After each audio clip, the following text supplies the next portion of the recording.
بالله من الشيطان الرجيم بسم الله الرحمن الرحيم السلام عليكم ورحمة الله وبركاته الحمد لله الذي أرسل رسوله بالهدى ودين الحق ليظهره على الدين كله وكفى بالله شهيدا وأشهد أن لا إله إلا الله وحده لا شريك له وأشهد أن محمدا عبده ورسوله يا أيها الذين آمنوا اتقوا الله حق تقاته ولا تموتن إلا وأنتم مسلمون يا أيها الناس اتقوا ربكم الذي خلقكم من نفس واحدة وخلق منها زوجها وبث منكما رجالا كثيرا ونساء واتقوا الله الذي تساءلون به والأرحام إن الله كان عليكم رقيبا يا أيها الذين آمنوا اتقوا الله وقولوا قولا سديدا يصلح لكم أعمالكم ويغفر لكم ذنوبكم ومن يطع الله ورسوله فقد فاز فوزا عظيما أما بعد jamaah sidang majelis tabligh akbar Masjid Raudatul Jannah di perumahan Wisma Permai Pebelagi Waru Sidoarjo yang semoga Allah berikan keberkahan dunia dan akhirat. Alhamdulillah kita bersyukur pada Allah dan semoga Allah selalu akumulasikan yang kita miliki ini karena syukur yang kita lakukan. Allah yang mengatakan la in syakartum la azidannakum wa la in kafartum inna adzabi. Kalau seandainya kalian mau bersyukur, Allah akan tambah nikmat. Dan bentuk syukur yang perlu kita pertontonkan dalam kehidupan ini adalah syukur memiliki kenikmatan bisa beribadah dalam keseharian. Nabi mendoakan umatnya sejak 14 abad yang lalu, Allahumma barik li ummati fi bukuriha. Ya Allah, berikan berkah pada umatku di pagi hari. Konsekuensi kita sebagai umat Muhammad ini harus betul-betul paham bahwa sesungguhnya apapun yang kita lakukan dalam kehidupan ini betul-betul merupakan pembekalan diri untuk berjumpa dengan Allah. Allah firmankan wa tazawwadu fa inna khairaz zadi taqwa. Berbekalah kalian karena sebaik-baik bekal adalah takwa kepada. Sehingga kalau sudah bahas takwa, kita akan bahas detail tentang yang namanya ibadah. Dan ibadah itu akan berujung bagaimana cara mendapatkan ridhonya Allah. Bukankah nanti Allah panggil manusia dengan panggilan yang sama? Walaupun suku berbeda, bahasa tidak sama, asal muasal pun tidak sama. Kata Allah, ya ayyatuhan nafsul mutmainnah irji'i ila rabbiki radiyatan mardiyah fadkhuli fi ibadi wadkhuli jannati. Ya ayyatuhan nafsul mutmainnah, kata Allah, hei yang jiwa-jiwa tenang. Siapa yang jiwanya tenang? Si kaya yang bersyukur, si miskin yang bersabar. Karena memang bukan masalah kaya atau miskin, tapi bisa gak dia bersyukur dalam kenikmatan yang dia rasa, atau dia bersabar dalam ujian yang dia derita. Kita butuh ridhonya Allah.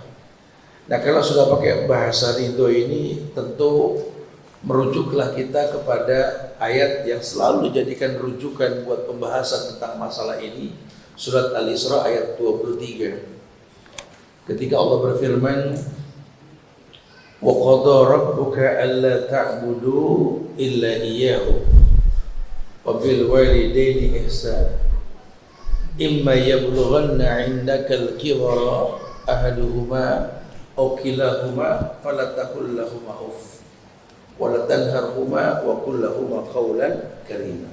Ya. Ada ayat yang Allah firmankan mengabarkan kepada manusia ada takdir loh yang telah Allah takdirkan kepada manusia. Qaddara maqadiral khalaiq qabla yakhluqas samawati wal ard bi 50 alf sana.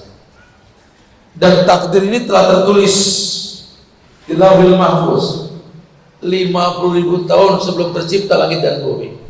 Penetapannya ketika bayi 4 bulan. Yursalu alaihim malak, diutus malaikat yuktabu bi arba'i kalimat bikat rizqihi wa ajalihi wa amalihi sakin aw sa'id. Baru ditentukan. Ya.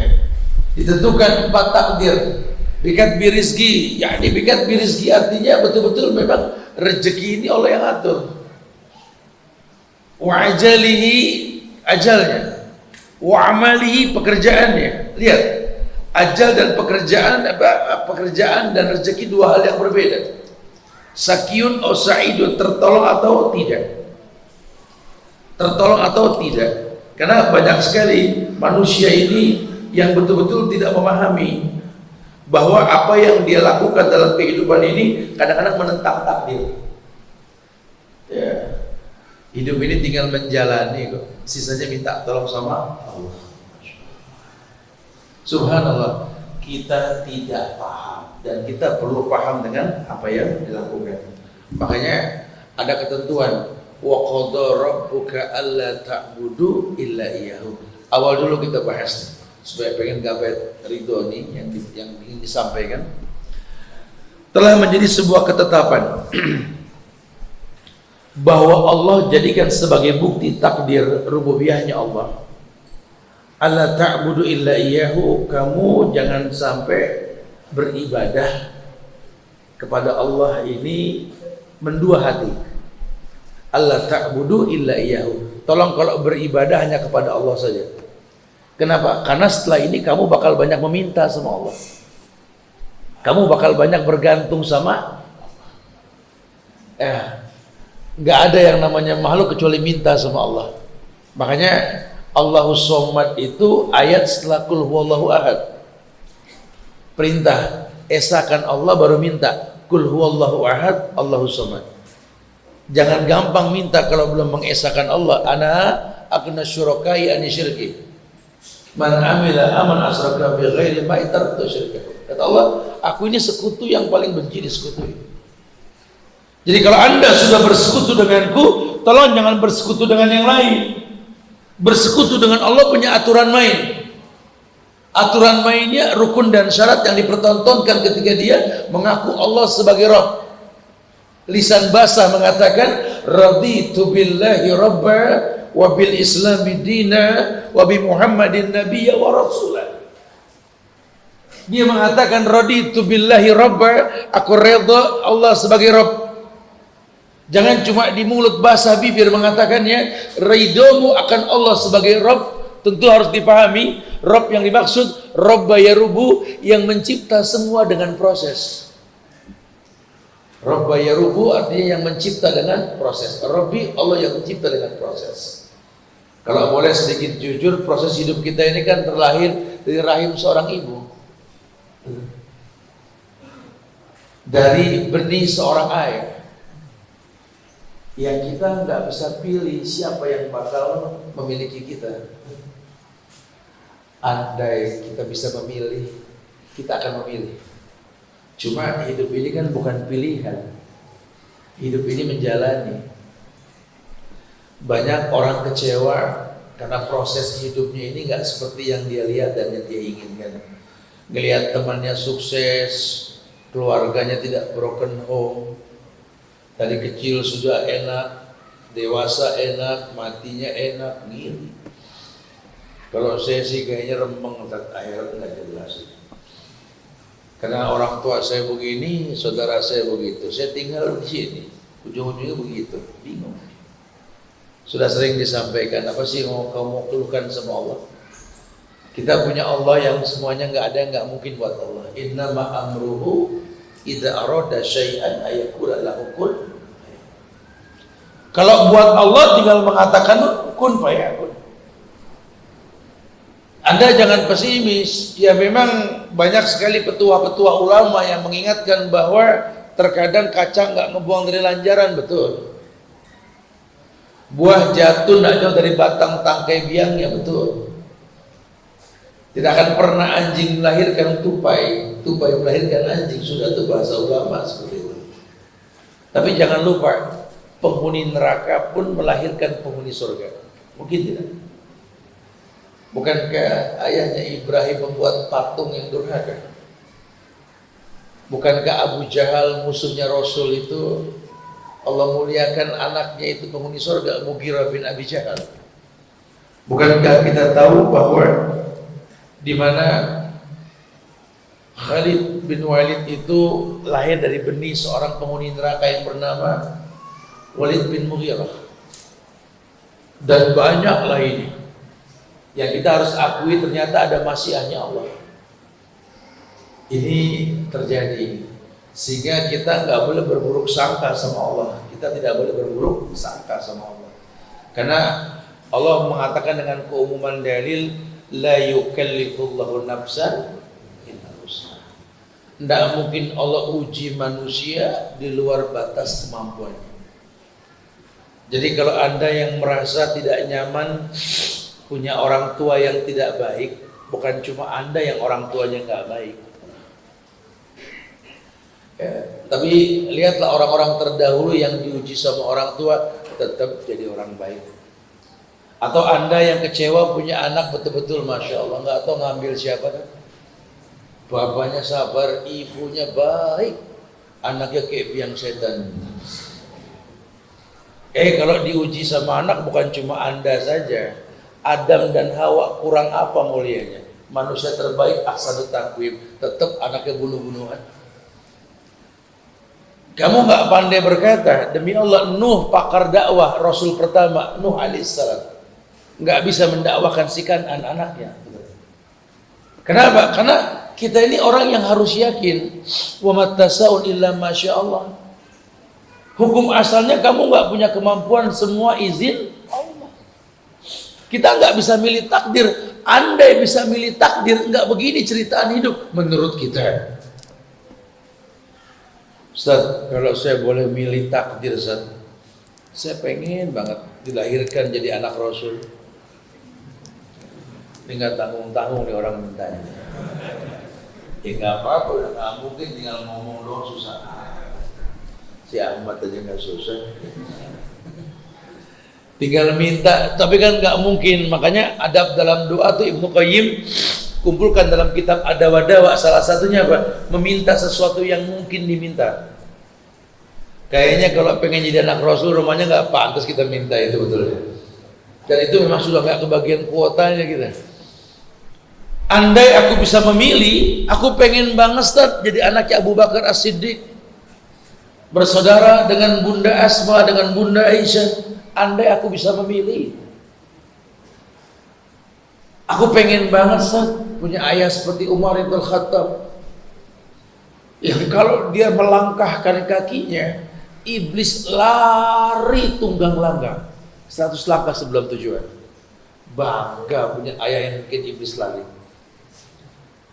Andai aku bisa memilih, aku pengen jadi anaknya Utsman bin Affan, lelaki tampan Zunnurain, punya 2 cahaya, nikah dengan 2 anak Rasul, orang yang gemar bersedekah, yang hingga 2019 hartanya masih ada di Madinah, sedang dibangun hotel Utsman bin Affan. Oh, andai aku bisa memilih, aku pengen jadi anaknya Ali bin Abi Thalib. Sudah keluarga Rasul, menantu Rasul, Mambaul Ulum lagi sentralnya ilmu, pemuda yang tidak takut dengan keburukan dunia. Bangga jadi anaknya Ali bin Abi Thalib.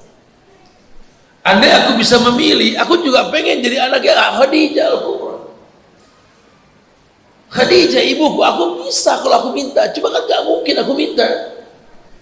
Andai aku bisa memilih, aku pengen jadi anaknya Asma binti Abu Bakar. 5 anak Asma semua mati syahid penghuni surga. Andai aku di antara 5 yang itu. Andai aku bisa memilih, aku pengen jadi anaknya Rumaisah binti Milhan, ibunya Anas bin Malik.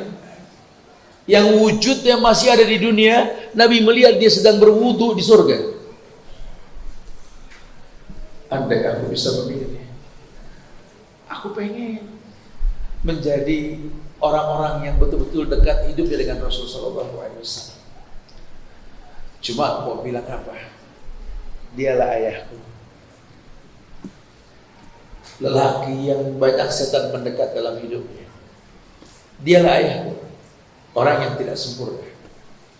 Dialah ayahku, orang yang tak sehebat Rasul Sallallahu Alaihi Wasallam, orang yang tak semulia Abu Bakar, Umar, Utsman, Ali. Dialah ayahku. Dialah ibuku, wanita mungkin yang tak sehebat Khadijah, tak semulia Asma, tak sebaik Rumaisyah binti Milhan, tapi dialah ibuku. Dua makhluk mulia yang Allah jadikan pemandangan paling indah di muka bumi ini. Ada dua pemandangan paling indah di muka bumi ini. Yang pertama menatap Ka'bah, yang kedua menatap wajah orang tua sendiri. Karena diperintahkan dalam Quran, wahfid lahuma janaha dhulli minar rahmah wa qur rabbirhamhuma kama rabbayani shaghira. Suruh merendah di hadapan orang tua, menatap wajahnya sambil mengatakan rabbirhamhuma kama rabbayani shaghira. Iya. Yang perlu kita pahami dengan ilmu bahwa anak terlahir, terkadang orang tua bermanfaat buat dia. Tapi kadang Allah lahirkan seorang bayi yang kelak bermanfaat buat kedua orang tuanya. Sehingga yang perlu digarisbawahi, ketahuilah, manusia ini bukan berpikir manfaat orang untuk dirinya saja. Mulailah berpikir apa manfaat dirinya untuk orang, itu yang paling baik. Sehingga terkadang orang tua kita lupa dandan karena mendandani anaknya. Terkadang dia lupa makan karena senang menyuapi anaknya. Kenapa? Karena pakai bahasa cinta. Kalau sudah cinta menjadi sebuah mukadimah dalam kehidupan, kadang yang mencinta lupa dirinya sedang mencinta.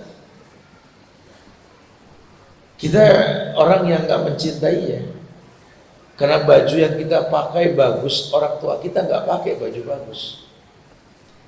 Kita berdandan rapi di hadapan dia, orang tua tanya dengan suara yang parau, mau kemana nak? Sudah rapi anak mama. Iya mah, mau ketemu orang hebat dulu deh mah. Gak enak kalau gak rapi ketemu bos itu. Orang tua bengong seoles, tidak adanya kecewa. Ya Allah, bos yang kamu mau temui itu sehebat apa sih? Pernahkah dia mau mengandung kamu selama 9 bulan? Bangun malam cebokin kamu yang kencing dan empuk, menangkap kunyahan makanan yang kau lepek karena gak suka rasanya, mengunyah sisa makanan yang kau kunyah. Sehebat apa dia? Kau berdandan rapi untuknya. Soles orang tua merasa, ya Allah, pernah gak anak dandan rapi kau temuin dia? Kau berikan baju yang bagus untuk anggota grupmu, untuk anggota teman-temanmu. Nih pakai baju bro, ya bagus-bagus bro, kita mau jalan bareng. Pernah gak satu waktu kamu belikan sebuah baju yang bagus ke orang tua kamu tanya, apa ini nak? Baju baru mah, Pak, pakai. Buat apa? Buat kalian. Pakailah yang rapi. Aku pengen jalan sama kalian, manusia-manusia yang mulia dalam hidupku. Pernah tidak?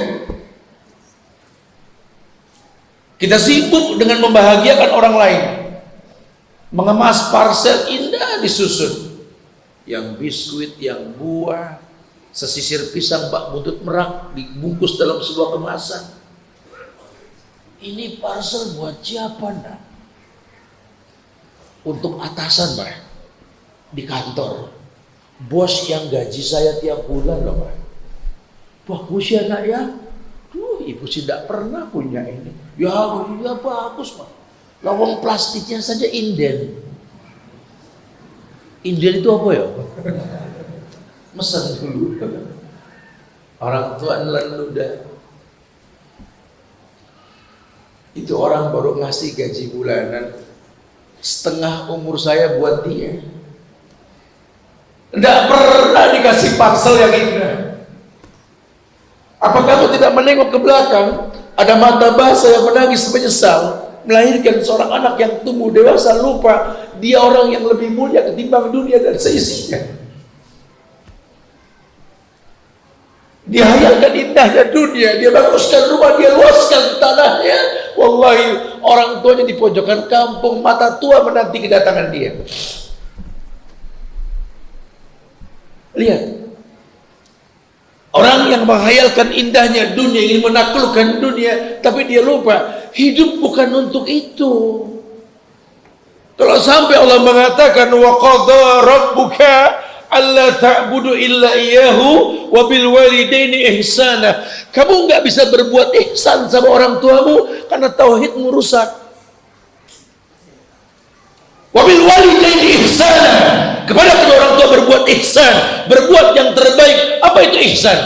An ta'budallaha ka'annaka tara fa in lam takun tara walakin Allah yara. Di badanmu ada nama orang tuamu, di badanmu ada nama ayahmu, di badanmu mengalir dua berdarah makhluk mulia yang Allah titipkan kamu melalui mereka. Iya, orang yang tidak pernah repot dengan dunia, orang yang tahunya hidup ini bermanfaat buat anak-anaknya, sampai mereka selalu berkata, demi Allah, nah urusan anak itu tidak boleh kedip. Bersyukurlah kita yang besar di masa-masa transisi kehidupan milenial. Kita pernah merasakan hidup bersama sosok seorang ibu yang membuat minuman dengan kompor yang dicolok dengan minyak tanahnya, betul? Beruntung kita pernah dibesarkan oleh seorang ibu yang meneriskan baju anaknya dengan arang yang dibakar sebelum dipakai. Orang sekarang tinggal pakai buat stiker nganga doang. Beruntung kita memiliki orang tua yang tahu sekali bahwa teh manis yang dibuat tak perlu ditunggu dingin lagi. Beruntung kita betul-betul merasakan cinta orang tua dengan penuhnya. Yang dulu satu ibu bisa memegang 4 anaknya tanpa ada konflik dalam hidupnya. Sekarang 4 anak tak ada yang mampu menengoki ibunya yang sedang sakit. Beruntung kita punya seorang ayah yang pernah dia korbankan masa mudanya untuk anak-anaknya. Tenang nak, sekolah urusan ayah semua. Kamu gak usah pusing, tugas kamu cuma belajar. Sudah, biar ayah yang lelah. Kalau perlu kamu jadi orang yang lebih dari ayahmu. Beruntung punya ayah yang seperti itu. Sekarang ayahmu sudah tua, sosok lelaki renta di pojokan desa. Mana anak-anak yang pernah dijamin hidupnya? Tak ada satupun yang mampu. Jenjang tangga yang kau pijak mencapai tujuan hidupmu, kau gantungkan cita-cita setinggi langit, tapi kau lupa kakimu masih menempel di bumi. Celoteh kata terucap dari lisanmu yang mengatakan takkan pernah pulang kampung sebelum sukses. Bodoh sekali. Sukses tidak sukses demi orang tuamu. Yang kau butuhkan gapai ridhonya. Ridallah fi ridal walidain wa sukhtullah fi sukhtil walidain. Iya, ridhonya Allah ada di ridho orang tua, murkanya pun sama. Sukses kita dengan dunia, punya semuanya, tapi nggak dekat sama orang tua, rugi. Sebanyak apapun harta yang kau tumpuk, sebanyak apapun jumlah bilangan rumah yang kau miliki, secantik apapun pasangan hidup yang mendampingi hidupmu, jumlah anak yang banyak, demi Allah, jangan pernah nomor 2-kan orang tuamu. Wahai laki-laki, ibumu, ayahmu, baru istrimu. Karena dunia yang dititipkan bakal ditinggalkan. Justru yang membuka pintu surga, menggetarkan pintunya, kau masuk ke dalamnya, ridho orang tuamu. Apa artinya hidup tanpa ridho mereka? Ya Allah, ambil semua yang kau titipkan padaku, ambil, ya Allah, ambil. Ambil hartaku, ya Allah. Ambil kendaraan yang kau banggakan, ambil, ya Allah. Ambil ini tanah-tanah yang kau titipkan, ambil semua, ya Allah. Tapi tolong, ya Allah, jangan pernah ambil tali kasihku pada kedua orang tuaku, ya Allah. Biarkan lisan ini bodoh mengucap kata politik dalam kehidupan. Gak paham dunia, gak apa-apa. Tapi jangan lidah ini kering dalam mengatakan Rabbirhamhuma kama rabbayani.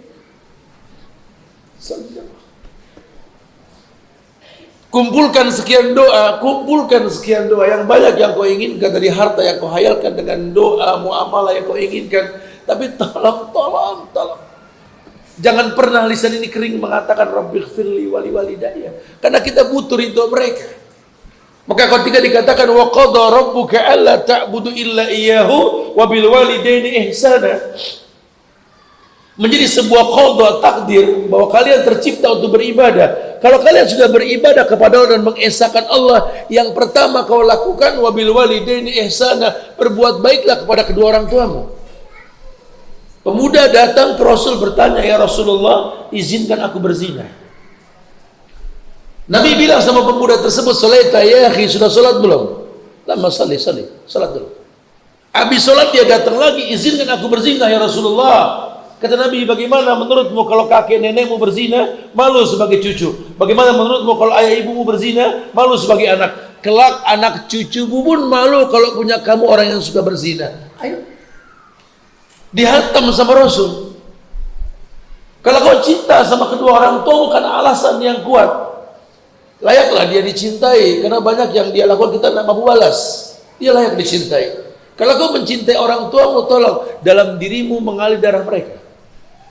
Saya bisa bermaksiat, cuma layakkah darah mereka aku bikin maksiat? Saya bisa berbuat dosa, bukan tidak, cuma kan ada bin dia, ada nama dia di belakang nama kita, sehingga dia punya ukuran. Wabil walidaini ihsan. Bahkan dikatakan imma yablughanna indakal kibara ahaduhuma. Sampai-sampai kalau kedua orang tuamu dalam ayat ini dikatakan kibar, sudah tua, au kilahuma, atau keduanya sudah tua. Karena boleh jadi ayahmu lebih tua jauh sama ibumu, atau sebaliknya di antara mereka sudah wafat. Fala taqul lahum auf. Fala taqul lahum auf. Auf di sini diterjemahkan mengambil napas, menghela. Subhan, ibu saya panggil, ambilkanlah mama air segelas, nak. Iya mah, haram. Di mana kamu, nak? Sedang di luar, mah. Bisa datang hari ini? Bisa sih, tapi haram. Tidak ada kata tidak buat orang tua. Salafus soleh di atas mimbarnya sedang berkhutbah, ibunya panggil, dia tinggalkan mimbar. Karena dia tahu berbakti yang kedua dalam hidup setelah bertauhid kepada Allah, orang tua. Baru kita bisa bicara yang lain, sampai dzirwatus sanamihi al-jihadu fisabilillah, sampai kita ngomong puncak yang tertinggi jihad. Masya Allah, datang seorang pemuda ke Rasul, datang di atas kudanya yang gagah, datang. Dia berhenti di hadapan Rasul. Di badannya terbentang busur panah, kiri kanan pinggangnya ada pedang. Dia siap untuk berperang bersama Rasul. Ya Rasulullah, izinkan aku perang bersamamu ya Rasul. Nabi sedang butuh pasukan, lihat anak muda kayak begini, jago mana, di atas kuda, kiri kanan pedang. Ini gak layak tolak ini anak muda ini, semangatnya berapi-api. Cuma lihat cara Rasul berdialog, dia mengatakan, kamu ingin perang bersamaku? Pengen Rasul. Betul. Siap jihad, siap. Punya orang tua tidak? Punya Rasul. Berbaktilah. Punya orang tua tidak? Punya Rasul. Berbaktilah.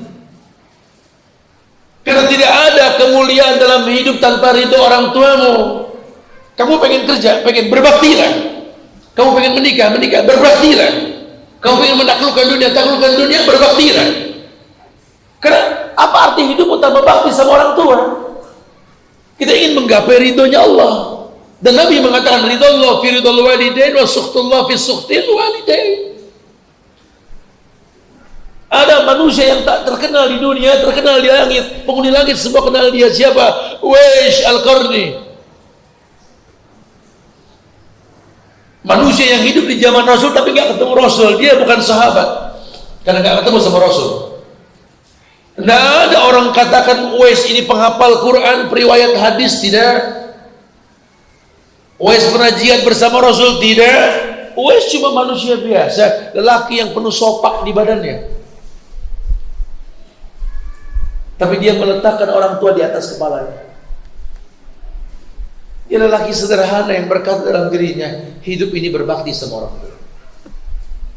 Hidup ini berbakti sama orang tua. Kalau Uwais sudah mengangkat tangan ke langit, langit bergetar. Bahkan Rasul perintahkan Umar ibn al-Khattab yang dikatakan Umar fil jannah, Ali bin Abi Thalib fil jannah. Rasul perintahkan Umar dan Ali untuk mendatangi Uwais, minta Uwais untuk berdoa kepada Allah. Subhanallah. Bahkan penghuni sorga pun suruh datang kepada Uwais untuk berdoa kepada Allah. Lihat, udah nggak usah dipikirkan lagi dari kelasnya Uwais kalau sudah begitu. Apa sih kemuliaan yang beliau miliki? Demi Allah, dia meletakkan orang tua di atas kepalanya. Tidak pernah dia bilang tidak sama orang tuanya, sepenting apapun urusan dunia. Hingga satu waktu ibunya berkata kepada Uwais, ibu ingin sekali melaksanakan ibadah haji. Mendengar suara para ibu buta tua ini, dia terdiam, bingung, tidak menjawab. Karena dia takut ibunya kecewa. Diam-diam dia beli seekor anak sapi. Anak sapi yang dia beli, yang dia lakukan setiap harinya itu menggendong anak sapi ini ke atas gunung, kemudian turun lagi. Selama sekian lama, lama-lama nih sapi gede, dan dia lakukan itu, dan dia pun makin kuat fisiknya karena mengangkat sapi ke atas gunung. Ini Uwais, lelaki sederhana dari pojokan negeri Yaman ini. Sehingga ketika dia mampu menggendong sapi ke atas gunung yang sudah besar sapi ini, dia datang ke ibunya, kita akan haji wahai ibu. Dia punya apa? Lelaki miskin di pojokan Yaman yang dia tahu jalan menuju Mekah, dan dia gendong ibunya dari negeri Yaman menuju Mekah. Dunia ini alam kemungkinan, nggak ada yang nggak mungkin. Bicara sukses atau gagal urusan Allah, yang penting dimulai saja sudah. Makanya sering disampaikan, paling tidak kamu punya hayalan lah sama orang tua kamu. Jangan sampai ngayal pun tidak. Sesekali lah mulai berpikir bagaimana hidup ini ekonomis untuk bisa melakukan sesuatu yang lebih baik. Daripada rokok kamu beli sehari 20.000, mendingan kamu tabung 20.000 sehari, sebulan 600.000, setahun 7,2. Masa 3 tahun tidak umroh sama orang tua? Lebih baik dibakar daripada umroh, ya. Bodohnya kita itu. Ya, Masya Allah. Uwais gendong ibunya dari Yaman menuju Mekah. Hingga dalam hikayat dikatakan ada seorang pemuda yang sedang tawaf di Ka'bah, Baru 2 kali tawaf dia ketemu sama sahabat Abdullah bin Umar. Ini yang menggendong ibunya ini tanya sama sahabat Nabi, wahai sahabat Rasul, aku telah menggendong ibuku dari negeri Yaman menuju Mekah, tawaf di Ka'bah. Sudahkah aku membayar jasanya ketika melahirkanku? Sahabat marah berkata, jaga lisanmu. Satu hentakan napas pun ketika melahirkanmu belum terbayar.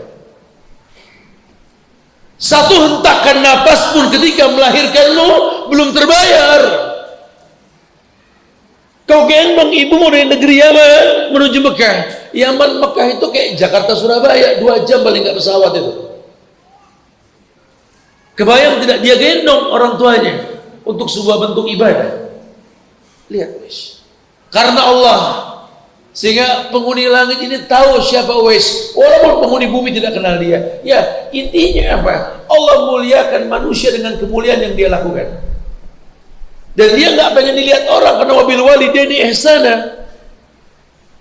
Hingga selesai tawaf, ibunya diajak menuju makom Ibrahim, sholat di makom Ibrahim. Ibunya mendengar Uwais pun sholat di sampingnya, meminta yang terbaik untuk ibunya. Wahai Allah, janganlah sampai ibuku wafat dalam kondisi tak kau jamin surga untuknya. Kata ibunya apa? Uwais, sudah Uwais, mintalah sekarang untukmu. Kau anak muda, kau butuh dunia. Tidak ibu, sebelum aku minta kepastian dari Allah, kau akan masuk surganya Allah dulu. Tidak ada artinya dunia, tidak ada artinya dunia. Dan dalam hikayat ketika ibunya sudah wafat, Uwais baru keluar dari Yaman. Belang-belang buana. Karena yang dia tahu orang tua nomor satu dalam hidup. Ini contoh kecil lah orang yang pengen menggapai ridho. Ayat mengatakan wabil walidaini ihsana imma yablughanna indakal kibara ahaduhuma aw kilahuma fala taqul lahum auf. Jangan kamu bilang auf ci. Ya mungkin orang bisa bilang ci dan lain sebagainya karena dia nggak tahu bagaimana cara berbakti sama orang tua atau orang tua nggak mengajarkan cara bermuamalah. Kalau Quran katakan wasahibhuma fid dunya ma'rufa, jadikan orang tuamu sahabat dalam hidupmu, orang tuamu sahabat dalam hidupmu. Bagaimana anak bisa bersahabat sama orang tua kalau orang tua tidak ajarkan persahabatan sama anak? Ajarkanlah. Surat Luqman itu mengajarkan orang tua mendidik anak supaya tahu. Katakan, hamalathu ummuhu wahnan ala wahnin. Biar anak tahu. Wa fisalu fi amain. Biar anak tahu. Aniskurli wa liwalidayka ilayyal masir. Kabarkan. Kabarkan sama anak-anakmu, kabarkan bahwa kamu ibu pernah mengandung dia. Wahnan ala wahnin, sakit di atas sakit. Melahirkannya dengan 1000 rasa. Mungkin anakmu lupa itu. Orang tua boleh begitu, boleh. Bukan pengen dihitung jasa. Biar anak tahu. Kamu baru nikah. Sudah berapa lama ibumu tak kau tengok? Kamu bangga dengan kulit istrimu yang putih, kencang, indah dipandang mata. Kamu tidak tengok lagi itu tangan keriput yang ada di kampung sana. Kamu tahu ibumu itu makin hari makin kayak anak kecil, bukan makin kayak orang dewasa. Dia bukan orang tua yang, bukan orang muda seperti dulu. Dia orang tua yang seperti anak kecil. Pernah berasa gak kamu gandeng pasangan hidupmu? Assalamualaikum ma. Waalaikumsalam. Sehat ma? Alhamdulillah. Ma, kita mau jalan-jalan dulu nih ma ya. Doain biar selamat pulang pergi ma. Iya nah. Berbaliklah badan jalan. Orang tua memandang anaknya sedang menggandeng pasangannya. Dia lihat tangannya yang keriput. Ya Allah, udah berapa lama tangan ini gak digandeng sama dia. Kita gak ada niat nyakitin orang tua kita, betul.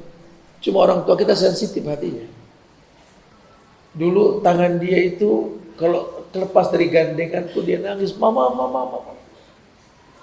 Sekarang ya Allah, dia sudah punya pegangan yang lebih indah. Dia lupa tangan keriput ini. Coba kau gandeng pundak istrimu, tertawa geli menikmati hidup bersamanya.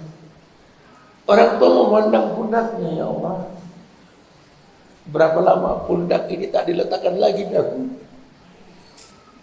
Ini anak dulu kalau pulang sekolah peluk mamanya dari belakang.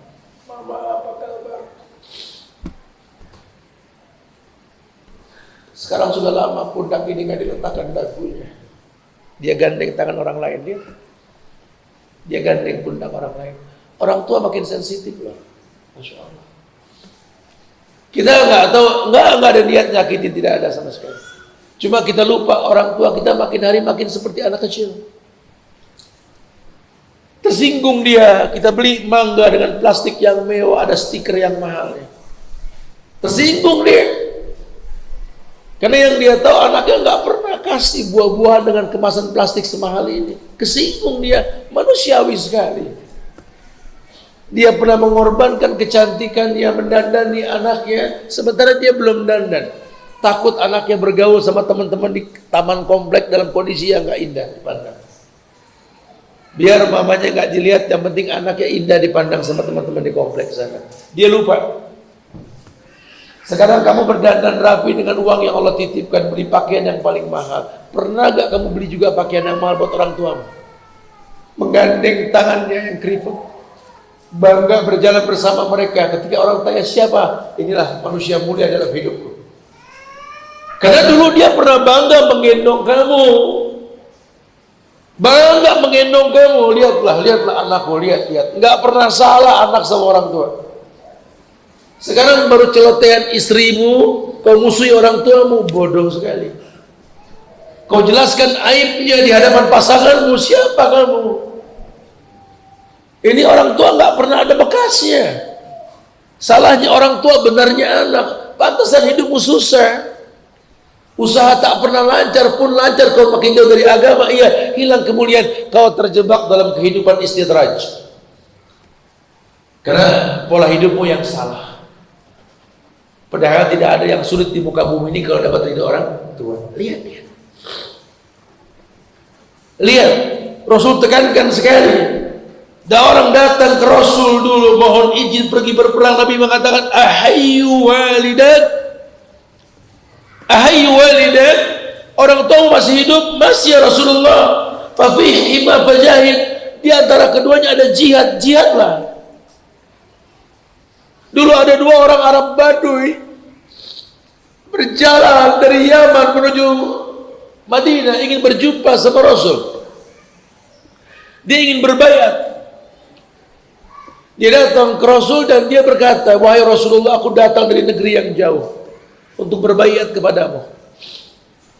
Namun ketika aku jalan ingin menemuimu, ingin masuk Islam, berbayat denganmu, aku punya orang tua yang sedih dengan perjalananku yang panjang ini.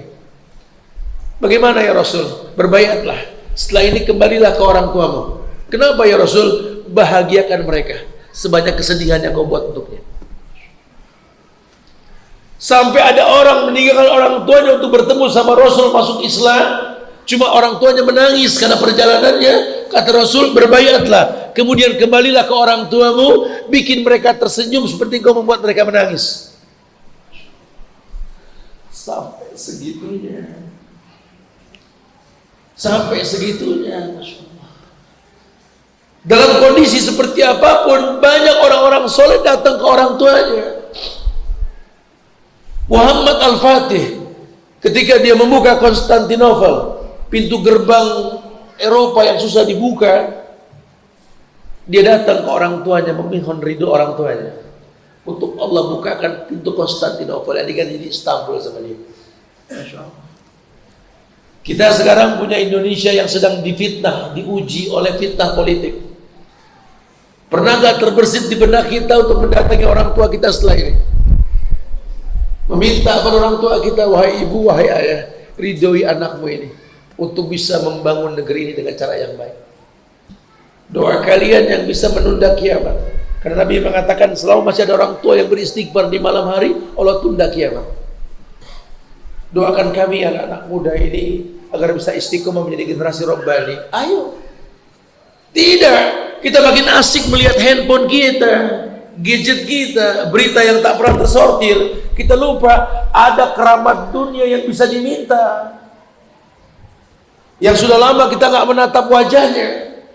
Cobalah sekali-kali kau tataplah wajah orang tua kita, agar mata ini tetap basah untuk ingat sama Allah.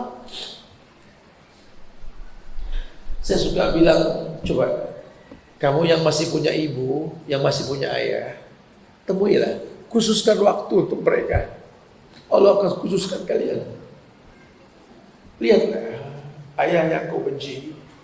Lihatlah ayah yang besar molok mulut kalau bicara, yang bikin pegel kamu di hadapan teman-teman kamu.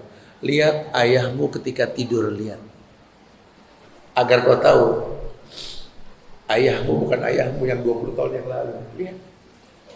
Lihatlah sosok laki-laki tua itu. Lihat. Coba petitin wajah orang tuamu. Berkata, berbisik dalam hati, ya Allah, ayah,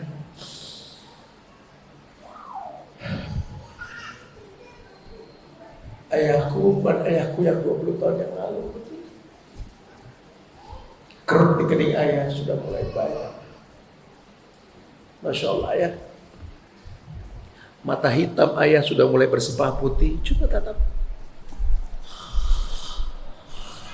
Lihat. Giginya sudah mulai tanggal. Kerut di bagian mata yang jelas sekali nampak, kantung di bagian bawah matanya. Coba lihat. Tangannya yang keriput, kukunya yang coklat berbenturan dengan kerikil-kerikil ketika bekerja. Lihat kuku kakinya. Oh, ini orang yang kau benci. Ini orang yang kau bilang banyak berbuat salah, sombong dalam hidupnya, diktator. Coba lihat. Atau kamu yang benci sama ibumu karena ibumu sering gak akur sama menantu, sering ribut sama tetangga. Banyak kesalahan yang dia perbuat. Dia sekarang wanita yang penuh dengan kekurangan. Lihat, dia sedang tertidur, terkulai. Coba lihat. Lihat, itu ibu. Ya Allah, mama. Kerut di kening mama sudah mulai tampak. Coba. Mama yang cantik, pipinya yang cabi sudah mulai turun keriput. Coba lihat. Dagunya yang lucu sudah mulai keriput, lihat. Rambut hitam tebal sudah mulai menipis berwarna putih. Lihat. Pegang tangan dia nggak berasa, pegang tangannya. Ya Allah, mama. Ini tangan yang pernah membelai kita dulu. Ini orang yang kau benci. Ini orang yang kau sakiti, orang yang kau tidak suka dengan dia. Astagfirullahaladzim. Sudahlah. Lebih baik kau temui dia setelah ini. Ambil tangannya, cium, rasakan wangi kulitnya.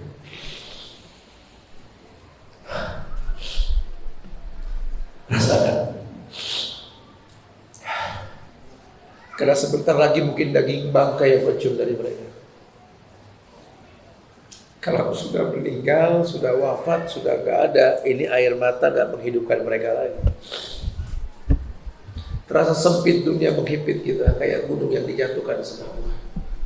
Sudah gak ada lagi kemudahan dalam hidup. Susah mendapat ridhonya Allah. Kenapa?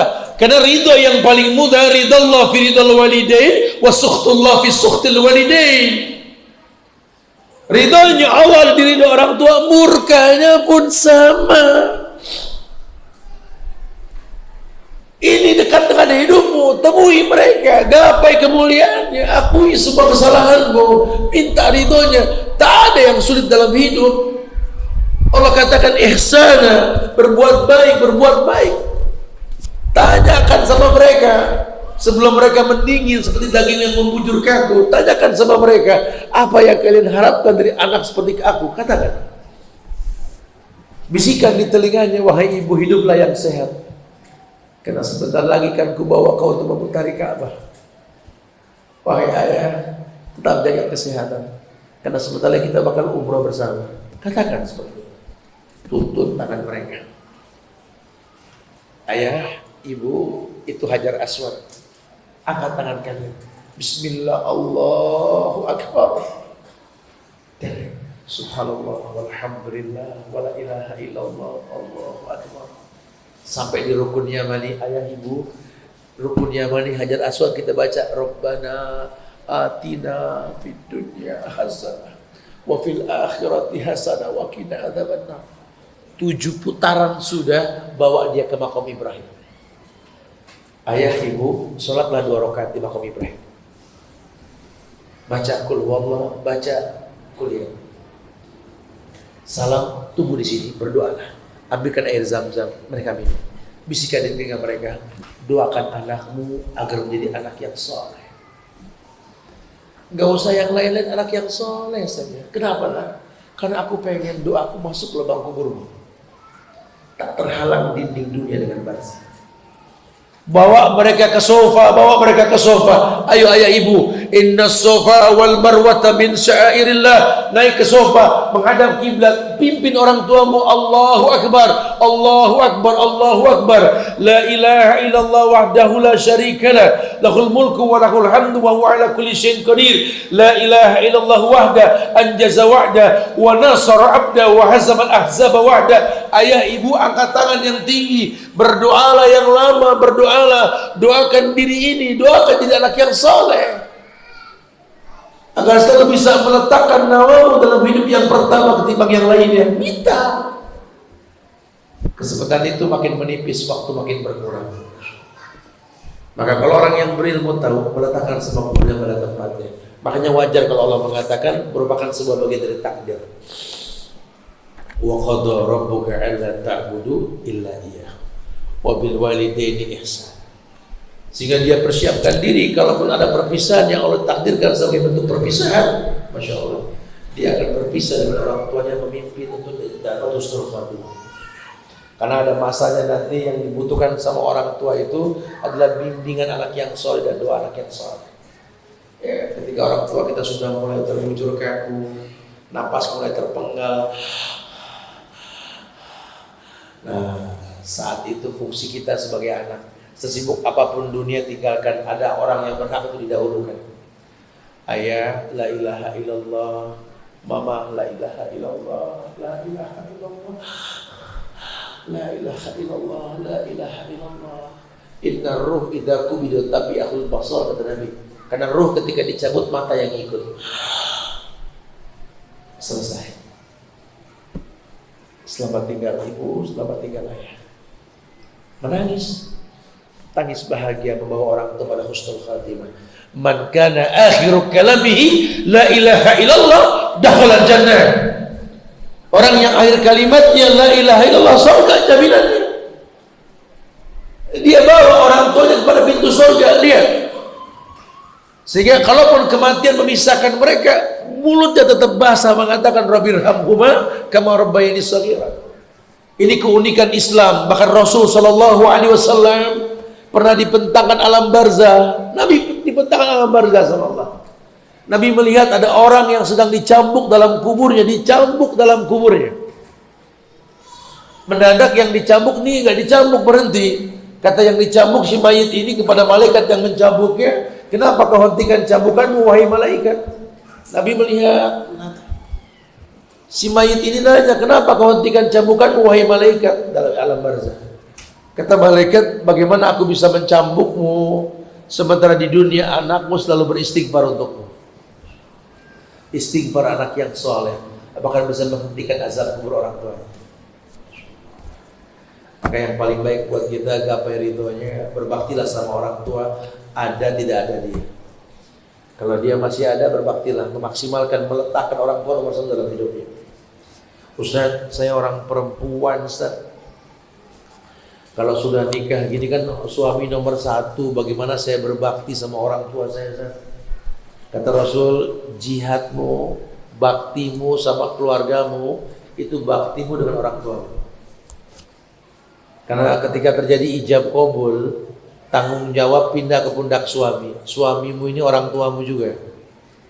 Maka kalau sama orang tua nggak boleh bilang ngambil napas, suara kenceng nggak boleh sama orang tua. Sama suami juga sama nggak boleh.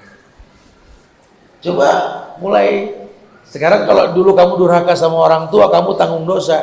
Kalau durhaka sama suami, suami yang tanggung dosa. Kebayang tidak?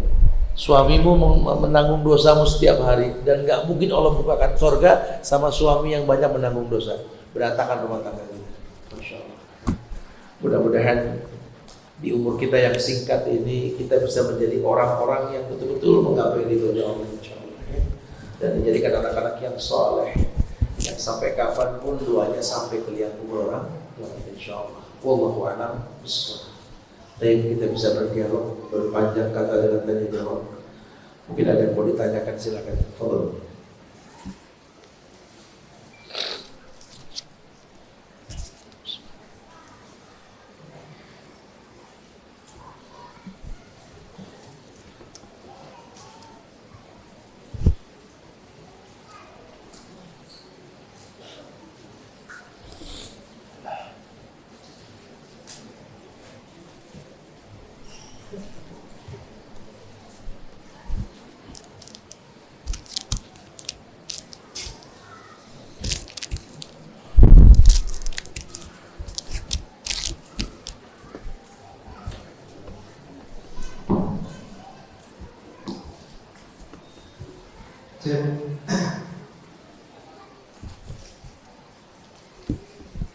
Jazakallah kepada Ustaz Subhan Bawazir atas materinya. Seperti pertemuan-pertemuan sebelumnya yang ada di Perak dan yang ada di Puri Indah, sebelum kita masuk dalam sesi pertanyaan, alangkah baiknya kita mencoba untuk merefresh kembali, merojaah materi-materi yang telah disampaikan oleh beliau Subhanahu wa taala. Gapai ridho adalah sebuah hal yang kita mulai dengan sebuah ketakwaan, dan takwa ini akan menghasilkan sebuah ibadah, dan ibadah ini adalah salah satu cara untuk kita mendapatkan ridho Allah Subhanahu wa taala. Dan kalau kita bahas ridho, Itu tertera dalam surat Al-Isra ayat ke 23. Allah mengatakan wa qadara rabbuka alla ta'budu illa iyyahu wa bil walidayni ihsana. Dan orang hidup ini di antara dua, saqiyun atau sa'idun. Maka dari itu dalam surat Al-Isra ayat 23 kita bisa mengambil kesimpulan bahwa yang diperintahkan oleh Allah Subhanahu wa taala adalah beribadah hanya kepada Allah, yaitu mentauhidkan Allah. Karena kita akan banyak minta selain itu. Maka perkara tauhid bukanlah perkara yang bisa dikesampingkan, namun adalah hal yang selalu harus kita pelajari hingga Allah cabut nyawa kita. Dan ingat teman-teman sekalian, ada dua keindahan di dunia ini, yaitu ketika kita melihat Ka'bah dan melihat wajah kedua orang tua kita.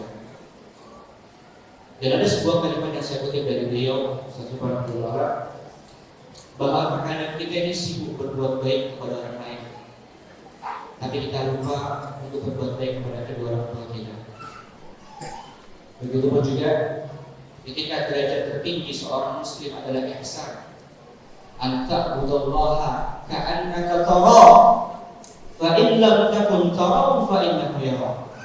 Apakah selama ini kita melakukan sebuah ibadah itu hanya dipandang oleh manusia dan kita lupa bahwa di rumah sana ada orang tua yang telah menunggu kita, yang gak mungkin kita bisa share dengan kita tentang berbuat bakti kepada kedua orang tua.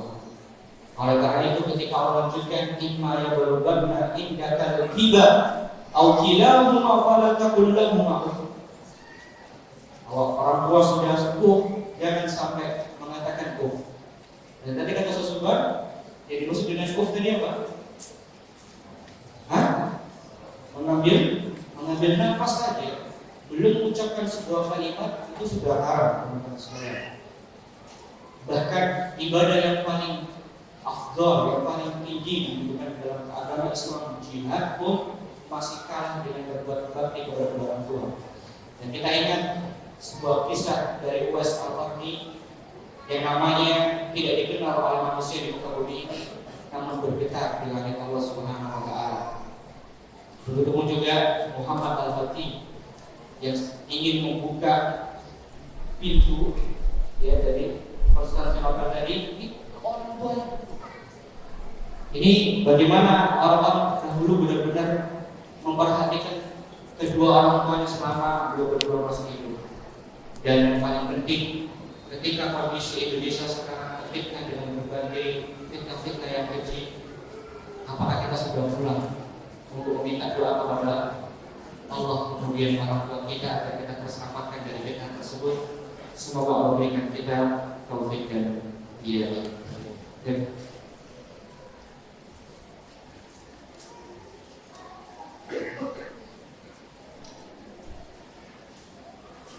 Ustaz, bagaimana cara seorang istri jika ingin berbakti kepada ibunya karena ibunya hidup sendiri dan ayahnya sudah meninggal?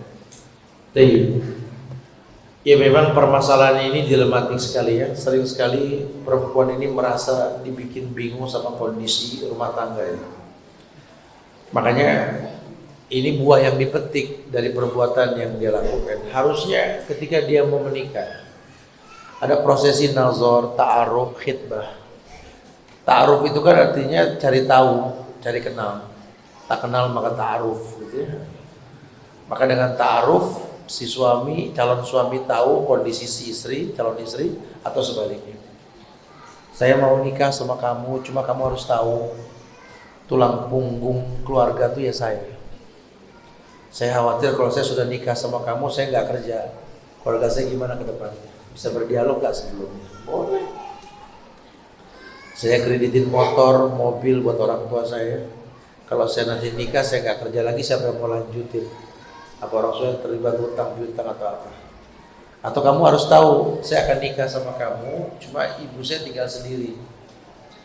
Kira-kira bisa gak dikondisikan? Kamu menyiapkan maklum yang banyak buat ibu saya juga.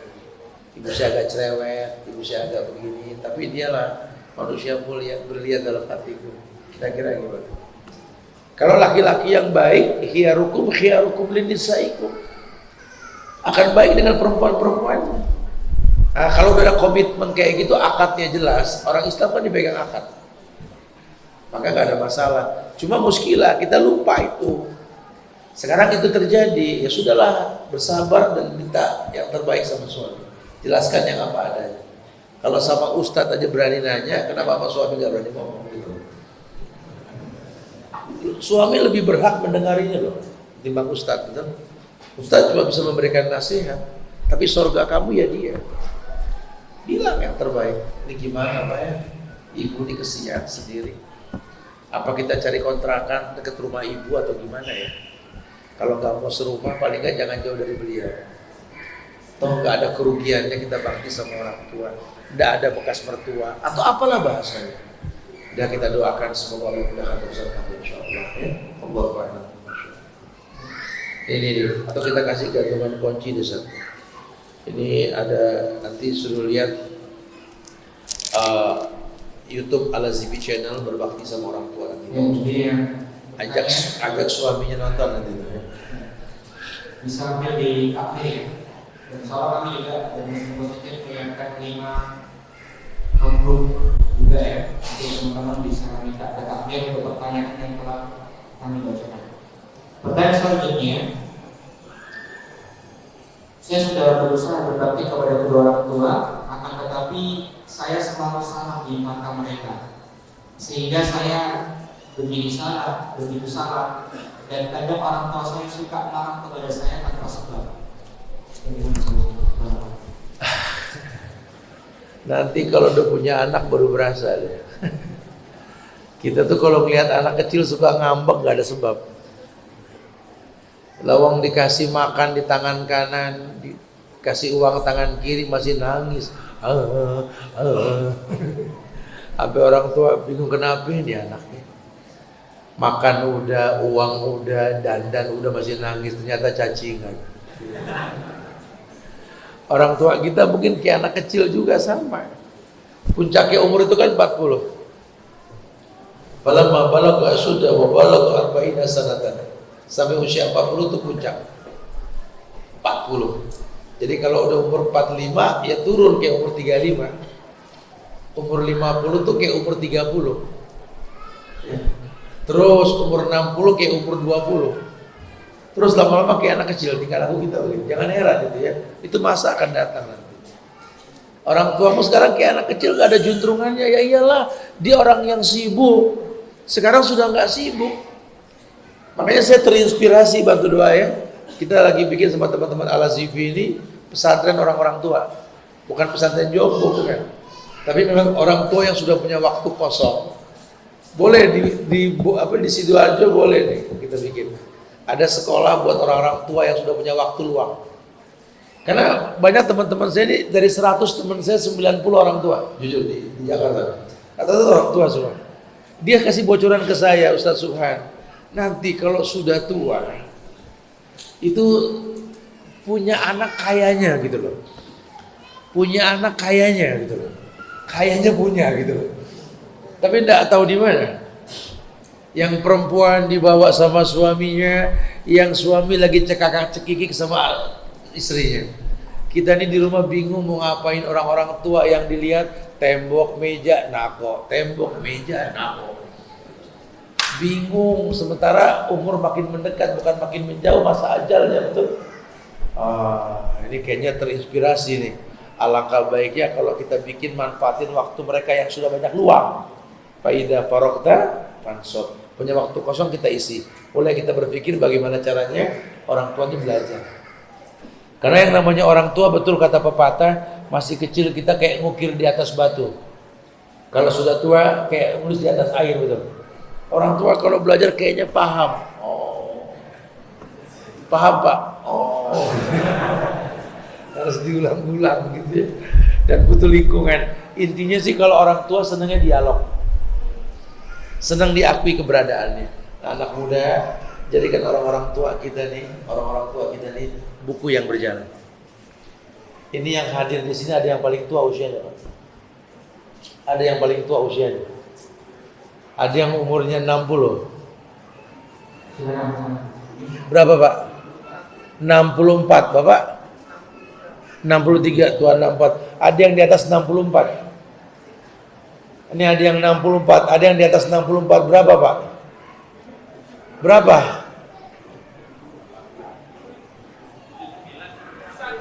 Hah?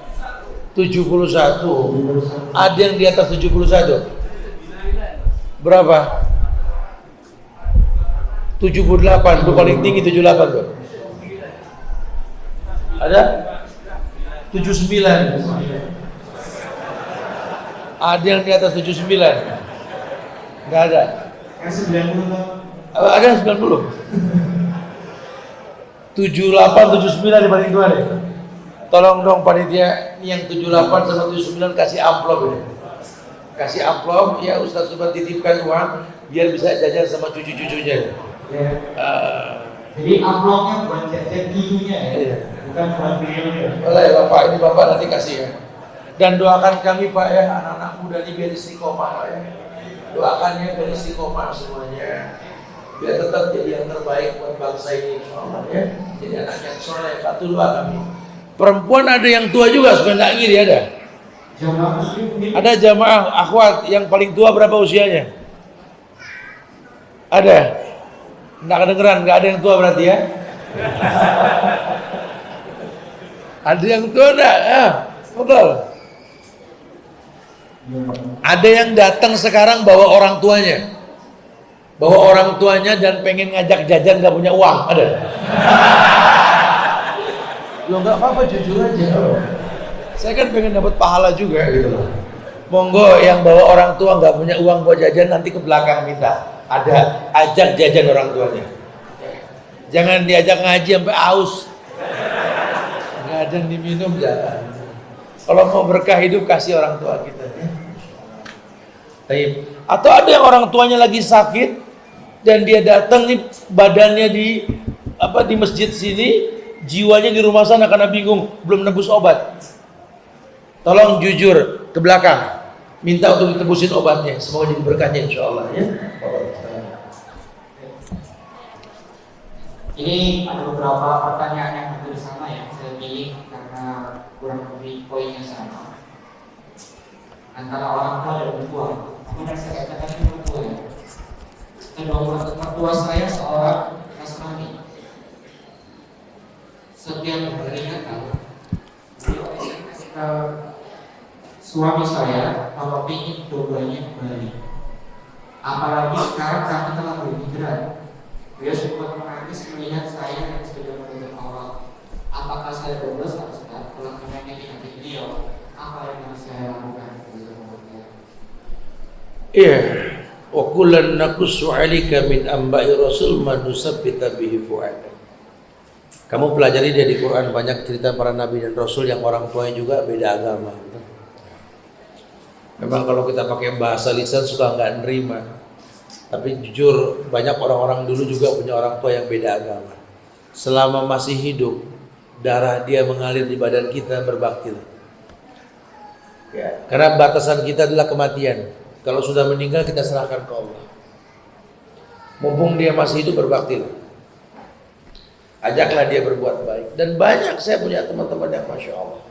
Allah yarham Pak Denny, semoga Allah muliakan beliau dunia. Salah seorang Tionghoa yang masuk Islam. Nah, di akhir hayatnya dia meninggal dan dia dibenci sama orang tuanya. Sehingga ibunya pun bisa mengakui keberadaan Islam dia pada akhirnya. Ya, bisa, bukan tidak. Banyak yang lainnya banyak. Ya.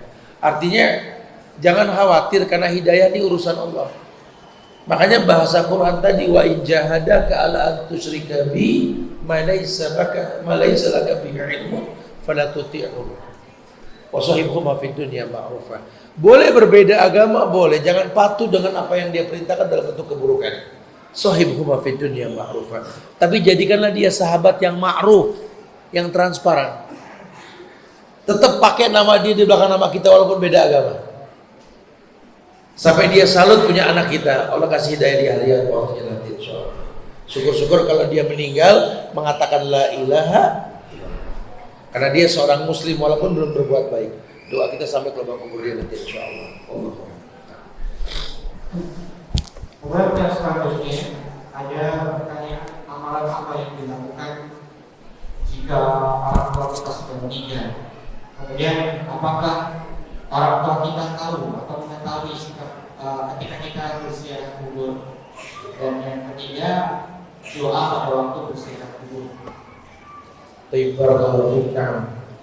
Ada sih, nanti bisa dilihat di kajian YouTube yang 2 jam lebih, nanti saya cerita sih. Al-Azimi Channel, berbakti sama orang tua dalam keadaan maupun mati. Ya, orang yang meninggal punya hak sama orang hidup. Hak yang pertama dimandikan, dikafankan, disolatkan, kemudian dimakamkan.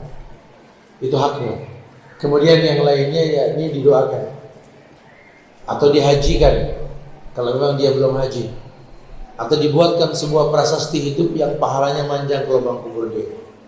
Kenapa? Karena anak yang soleh ini, kata Nabi, anta wa maluka li abik, kamu dan harta milikmu itu milik orang tua. Maka kita boleh berbakti sama orang tua seperti itu.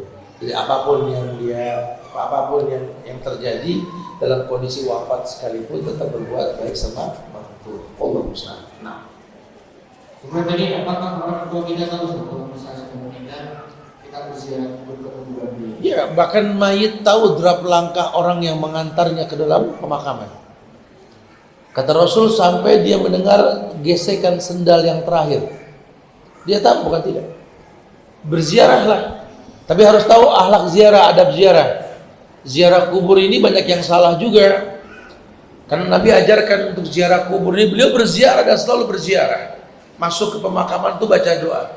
Assalamualaikum ahlal diyar, assalamualaikum ahlal kubur. Sunnah melepas sendal, sunnahnya itu. Kalau kuburan enggak terawat, pakai darul mafasid muqaddam ala jalbil masalih. Enggak boleh menginjak kuburan, enggak boleh duduk di atas kuburan, la taqumu fihi abadan. Kemudian sampai ke pemakaman, jadikan antara dirinya kuburan kiblat. Berdoalah menghadap kiblat. Kita kalau ke kuburan doanya ngelilingin kuburan, salah. Doa yang menghadap kiblat, kiblat makam kita. Jadi kalau mau yang lain bersof di belakang. Jangan muterin kuburan. Doa nggak boleh menghadap kuburan, doa menghadap kiblat. Setelah kita berdoa, merenung bahwa kita juga bakal wafat. Kafa bil mautin nasihat. Cukup maut sebagai nasihat. Dan orang laki itu diperintahkan banget ziarah kubur. Zurul kubur tuzakirukumul maut. Ziarahi kubur supaya ingat mati, kata Rasul. Aksiru zikra hadimil ladza, perbanyak mengingat zat yang menyetop kenikmatan. Orang laki sering ziarah. Kalau perempuan ada larangannya. Kenapa? Niyaha, takut meratap. Hatinya melo kalau perempuan. Gara-gara ziarah ini bisa urusannya panjang. Gak mau masak seminggu misalnya. Repot kan di rumah diurusan. Tapi kalau orang laki itu, kalau sering ziarah itu jadi punya rem. Mau macem-macem juga ya udahlah. Kalau kita nggak lama lagi itu paling 3 kali nusuk lagi itu pemilu. Jadi hati-hati lah itu ya. Allah. Nah. Dan kemudian bagaimana menyikapi istri yang tidak taat sama suami dan sering sama mertua atau orang tua? Apabila sering didakwa, apakah halal untuk diceraikan? Waduh. Kalau cerai bukan di masjid nih ngomong. Pengadilan diurusannya. Ya memang cerai itu solusi dalam Islam dan itu bukan sebuah bentuk kehinaan. Allah muliakan cerai dengan surat cerai kok di Quran. Surat At-Tolak, surat cerai. Tidak ada surat An-Nikah itu enggak ada. At-Tolak, surat cerai itu. Karena memang akan terjadi perceraian. Para sahabat juga bercerai. Pasangan Indah Zubair dengan Asma pun bercerai. Artinya mereka bercerai. Karena cerai itu ibadah. Kalau berdua jadi baiknya pertahankan. Kalau berdua jadi kerusakan jauhkan, kan gitu. Apalagi laki-laki, kata Rasul, akan terhalang rezekinya seorang laki-laki yang tak berani menceraikan istri yang berbuat zalim. Ada hadis tentang itu. 50 penyebab terhalangnya doa, salah satu hadis itu. Cuma bukan berarti jadi solusi awal. Tetap ajarkan dulu apa yang mungkin dia tidak tahu. Laki-laki yang greget kalau ngomong kayak sama perempuan tuh kayak orang ngeruqyah, nggak takut sama setan gitu loh. Tegas. tapi dekat namun wibawa. Karena bahasa Nabi khiyarukum linisaikum. Yang paling baik di antara kalian wahai para sahabat bukan yang jago pedang, bukan yang banyak hafalan Qur'annya, bukan yang banyak bukan. Yang paling baik sama perempuan kalian. Berbuat baiklah sama istri-istri kalian. Nasihatin dia. Kalau dinasihatin tetap dia masih berbuat salah, ya agak kencang sedikit lah. Masih juga, ya sudah tinggalkan dia. Masih juga ceraikan dia, talak 1. Dan ketika talak 1 juga jangan di keluar rumah, tetap di rumah. Cuma bedanya enggak hubungan intim saja. Ya, karena kalau talak 1 sebelum selesai masa iddah, tetap dia harus melayani suaminya walaupun tidak berhubungan intim. Berhubungan intim namanya rujuk. Suruh di rumah selama 3 kali masa suci. Biar main lihat-lihatan. Mudah-mudahan jadi hidayahnya buat insyaallah, gitu ya. Jadi, tapi tetap harus dilihat. Karena hukum sebab akibat, kenapa istri nggak nurut? Tentu ada sebabnya, karena suaminya nggak layak untuk dituruti dan lain sebagainya. Apalagi kita tahu kalau perempuan dipandang itu tidak pernah salah, lelaki yang salah. Lelaki salah, loh kok saya yang salah kan? Kan dia yang berbuat salah, situ salah nikah sama dia. Nggak pernah benar sudah. Jadi harus siapkan maklum, perempuan ini kayak tulang rusuk yang bengkok, dipaksa lurus ya patah.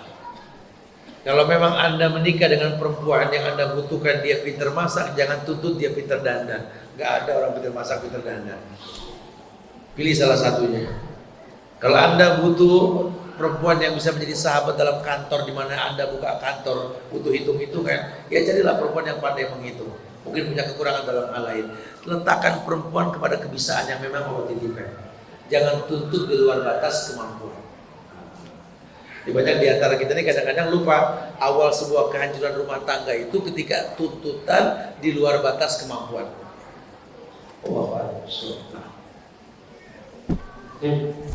Berikutnya, Bapak Ustaz, bagaimana menasihati orang tua yang hampir setiap hari dengarkan musik dari pagi sampai sore?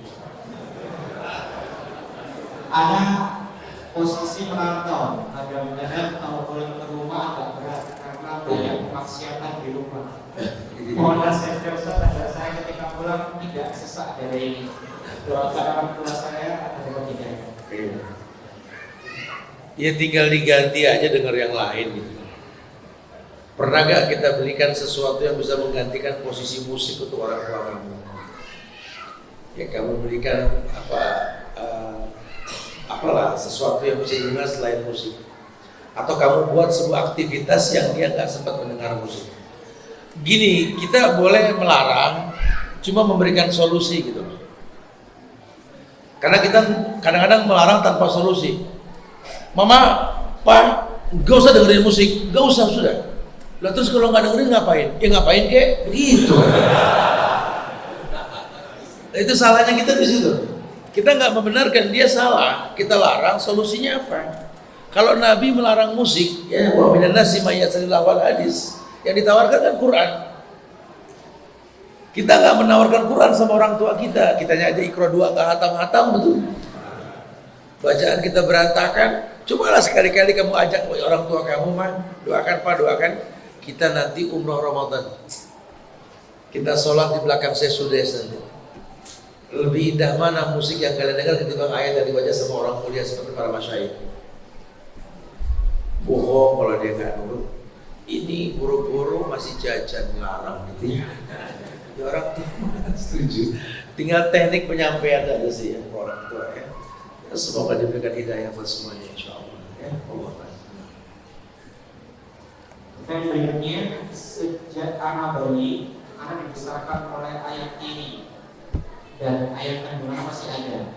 Namun seolah tidak terasa ikatan batin, dikarenakan ayah anak tidak ada kepedulian terhadap anak. Bagaimana cara terbaik anak untuk berbakti kepada beliau? Ayah Anda tidak sekejam azar ayahnya Ibrahim. Ibrahim dibakar sama ayahnya. Ente dibakar gak sama ayah? Ya. Ayah Anda nggak sekejam Fir'aun yang motong bayi hidup-hidup. Ayah Anda cuma orang yang mungkin berbuat salah karena ada sebab. Mungkin dia kecewa sama ibu kamu, mantan kekasihnya. Mungkin dia kecewa dengan keadaan yang memojokkan dirinya, sehingga dia tipe orang yang gak bertanggung jawab karena ujian. Coba sih cari hukum sebab akibat. Jangan menghilangkan asap kalau gak mematikan api gitu. Temui orang tuamu coba baik-baik. Karena bayi lahir, banyak orang tua manfaat buat dia. Tapi kadang kalau lahirkan seorang bayi yang bakal bermanfaat buat orang tuanya. Temui orang tuamu, temui. Tanya kenapa ayah melupakan kami, kenapa? Baik-baik. Apa salah kami? Sementara kami tetap jadi anak yang baik, berbakti sama ayah. Kita nggak tahu, pernah ditanya belum? Kan belum. Coba sih tanya sama orang tuanya. Apa yang membuat ayah ini meninggalkan kami, kenapa? Ayah kecewa sama mama. Itu kan antara kalian. Kan mama sama papa kan bisa punya bekas suami, bekas istri. Tapi nggak ada bekas anak, nggak ada bekas orang tua, Pak. Izinkan saya berbakti sama bapak. Peluk dia, cium tangannya. Bohong nggak rontok hatinya. Mudah-mudahan sabab anak hidayah buat orang tua. Oh. Ini ada hadiah untuk jamaah yang sayang sama orang tuanya. Tapi coba belum dicinta. Ini gimana caranya dia? Iya. Oke, Ustadz pengen tanya kalau gitu. Siapa yang bisa menjawab? Ada seorang pemuda yang tidak terkenal namanya di dunia, terkenal di langit. Bentuk usaha apa yang dia lakukan untuk membuktikan baktinya kepada kedua orang tuanya? Coba jelaskan. Kamu apa?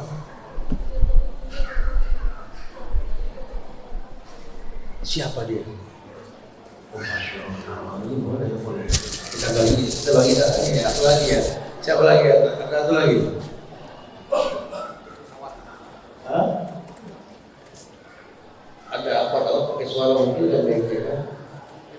Ada kalau ada mic tuh ya, kasih awat satu juga. Nah, ini buat kamu kasih bagi kamu. Nah, insyaallah manfaat. Nah, ada coba satu awat coba. Nah, Ustadz pengen kita dijelaskan bukan cuma sekedar namanya, apa usaha dia untuk membuktikan bahwa dia anak yang berbakti sama orang tua. Foto, mungkin kan? Baik, kasih mic ya ke belakang. Coba mungkin nggak ini dia. Awak juga berhak untuk menjawab cinta sama orang tua itu. Mungkin foto, kalau mungkin silakan. Coba cepat baik ya, cepat. Mana dia? Ya, coba.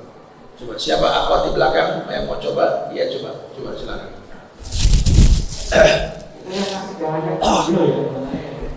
Mungkin balik dia kita tolong. Baik, silakan jawab dulu nih.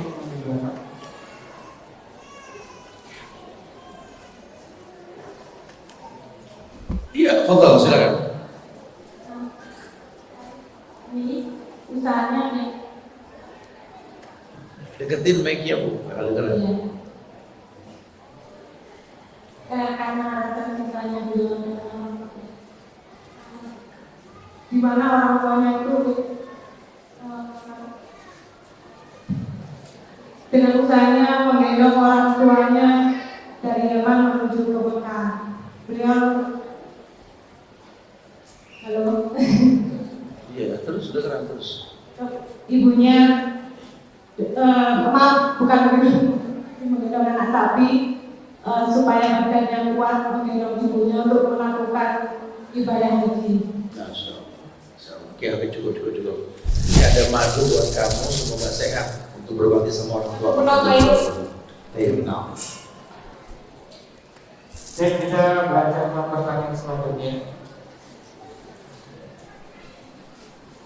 Saya mau masukkan putra kami ke Bogor, tapi diminta oleh ibu saya dengan alasan nanti jika dewasa mau jadi apa? Takutkah bersaing dengan anak saudara yang lain? Meski dijelaskan kami hidup mencari ilmu untuk akhirat, tapi tetap memaksa dunia harus dipikirkan. Bagaimana solusinya? Ya maksud ibu kamu benar. Cuma mungkin karena background keagamaannya tidak seperti yang guru-guru kalian miliki, maklumilah, wajarlah kalau seorang petani menanam buah ingin merasakan hasil panen dari buahnya, wajar sekali. Ibu kamu, ayah kamu bukan orang yang mungkin menguasai agama, sehingga dia pengen anaknya berhasil untuk urusan dunia juga. Toh Islam mengatakan, "Wabtaghi fima ataqallahu darul akhirah, wa la tansa nasibaka minad dunya." Banyak teman-teman yang resign dari perusahaan, jabatannya ditinggal karena konvensional. Orang tuanya marah, kecewa. Terus kamu mau makan apa nanti? Karena keawaman dia. Makanya kalau orang tua cuma pengen ngelihat anaknya berhasil, wajar kalau dia nanam mangga, pengen memetik mangga, itu wajar sekali. Ya, jangan jadi keselnya. Makanya depan orang tua jangan banyak ngeluh. Jangan banyak berbicara yang mengkhawatirkan dia. Tapi berbuatlah sesuatu yang membuat jiwanya tenang. Kalau sama orang tua, ya. Udah orang tua taunya senang, jangan taunya susah. Kamu yang resign, kamu yang mau berbakti dan lain-lain, tolong orang tua taunya kamu berhasil, kamu punya kesibukan. Datang ke orang tua bawa hadiah, jangan malah minta hadiah. Nanti orang tua optimis, oh sudah anaknya sukses. Orang tua cukup. Kayak orang nanam mangga itu berbuah, walaupun dikit berbuah, senang. Syukur-syukur kalau buahnya banyak. Orang tua sama seperti itu. Ya, dia ngeliat anaknya sudah punya kebisaan, sudah cukup. Yang penting bisa berbakti sama dia. Ya. Semoga Allah memberikan yang terbaik buat kalian, insya Allah. Baik.